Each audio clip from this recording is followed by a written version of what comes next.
This is the first video of the science behind baking. We're making cream puffs today. So the first step is making the roux, which will essentially allow the dough to become more flexible and hold its shape in the oven. So I have milk and water in this, and then I have to add butter.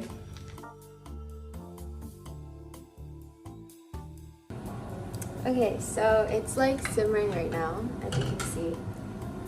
The butter is almost melted, so we'll just wait a little bit more, or all at once.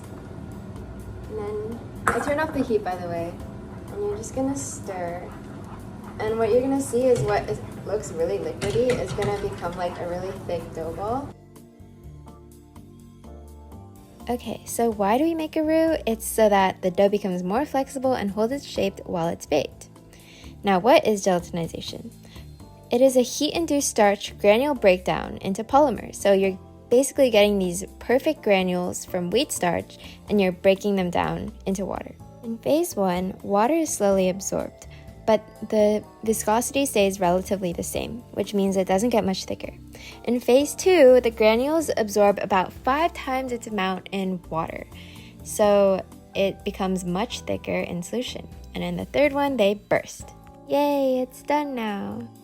Okay, so structure. So flour obviously contains wheat starch, and it consists of 2 granules, which are carbohydrates.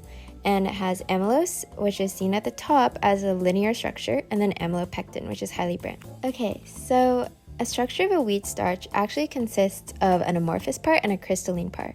So when you think of solids, they're based on how tight the molecules are packed and how perfectly packed they are. So a crystalline structure means that each molecule is perfectly aligned in a rigid lattice, meaning there's no other space for any other molecules to have attractions. But in amorphous solids, they're kind of squishy, and they have these extra spaces for water to intermolecularly bind. So when we think of IMFs for water, we think of hydrogen binding, which is basically water binding to the OH or hydroxide groups of the amylose and amylopectin because of its high polarity. So polarity is basically the disparity from the positive and negative charge, and water wants to bind to these regions that are very almost oppositely charged but not completely.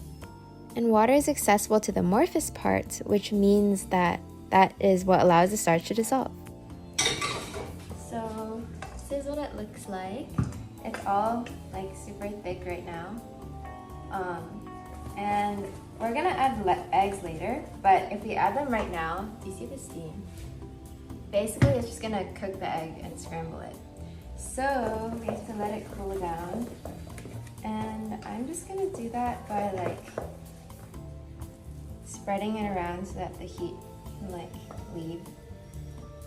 And the dough will become cooler.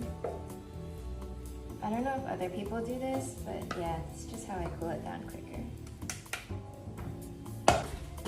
Okay, it's kind of GG's, there's no more eggs, so come with me to collect some eggs. We're going shopping! Okay, so since I went shopping, the dough is definitely cooled, so we can add the eggs. So, made a little hole, and then I'm just gonna add the eggs one by one. Then some people use a mixer. I'm just gonna mix it by hand because I'm lazy to get it out. It's kind of hard to mix in at first, but it'll get there. Okay, so I finished putting in all the eggs, and now the dough is a lot smoother, if you can tell. It's still super thick, but at least now it doesn't look crumbly. So we're going to put this in a piping bag and then pipe. Make sure you don't waste clean bowl.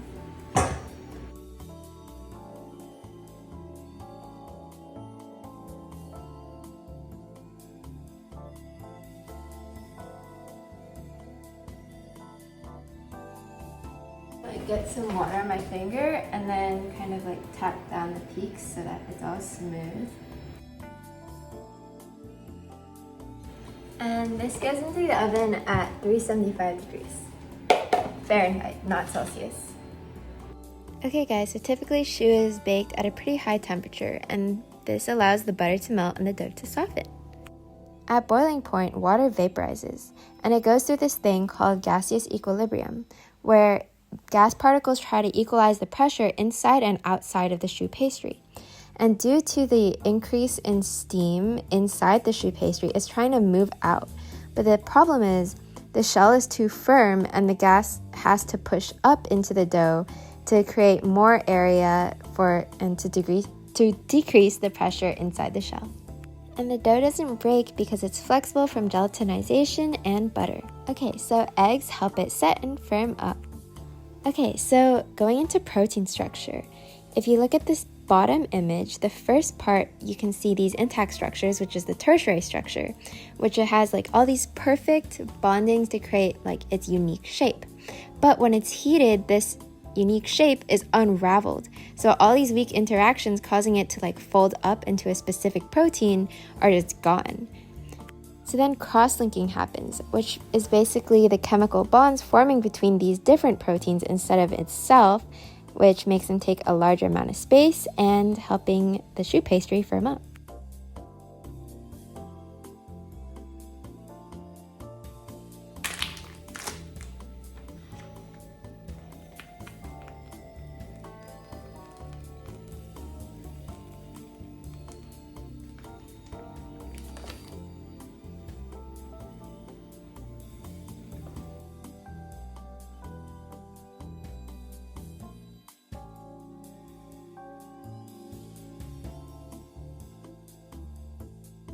Bye, thanks for watching.